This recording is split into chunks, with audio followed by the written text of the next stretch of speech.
Okay hi everyone. सो आज हम HCV का क्वेश्चन नंबर 59 डिस्कस करेंगे। So it says a tightly wound long solenoid has n turns per unit length, a radius r, and carries a current I. A particle having charge q and mass m is projected from a point on the axis in a direction perpendicular to the axis.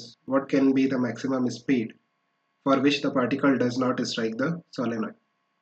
सो देखो, अगर हम बात करते हैं कि हमारे पास एक solenoid है, इस तरह से हम सोलेनॉइड ले सकते हैं। ये जो सोलेनॉइड है इसका हम साइड व्यू बना रहे हैं।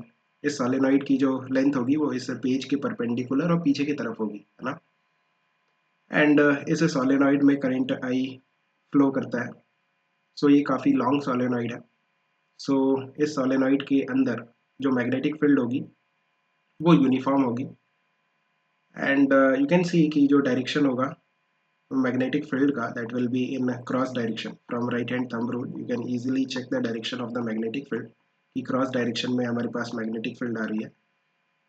एंड इस तरह से ये आपकी एक्सिस है इस सोलेनॉइड की। लाइक ये जो एक्सिस है इस पेज की परपेंडिकुलर होगी।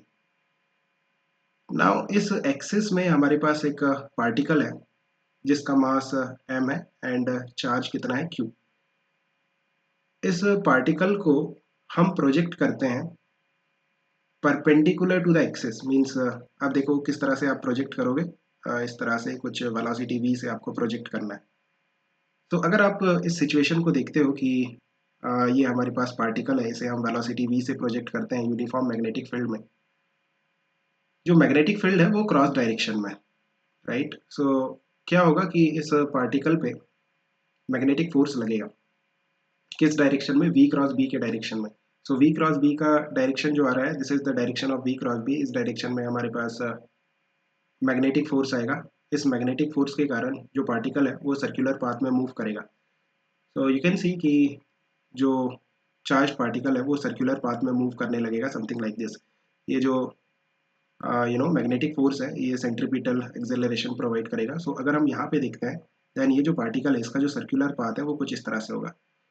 नाउ हमें क्या करना है कि मैक्सिमम स्पीड फाइंड आउट करना है जिसके लिए ये जो पार्टिकल है वो सोलेनॉइड को हिट ना करे। सो क्रिटिकल केस क्या होगा कि जस्ट उसकी सरफेस को टच करके इस तरह से सर्कुलर पाथ में मूव करेगा। सो वी कैन से कि जो रेडियस है सर्कुलर पाथ की, जब एक charge particle uniform magnetic field में सर्कुलर पाथ में मूव करता है तो उसकी रेडियस क्या होती है, mv/qb, right. This is the radius of the circular path.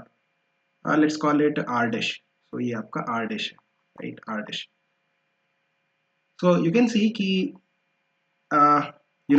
the radius of the solenoid is small r. So this distance is small r. So what is the relation between small r and r dash? R 2 times of r dash, that is equal to r. This is the diameter of the circular path, that will be equal to the radius of the solenoid.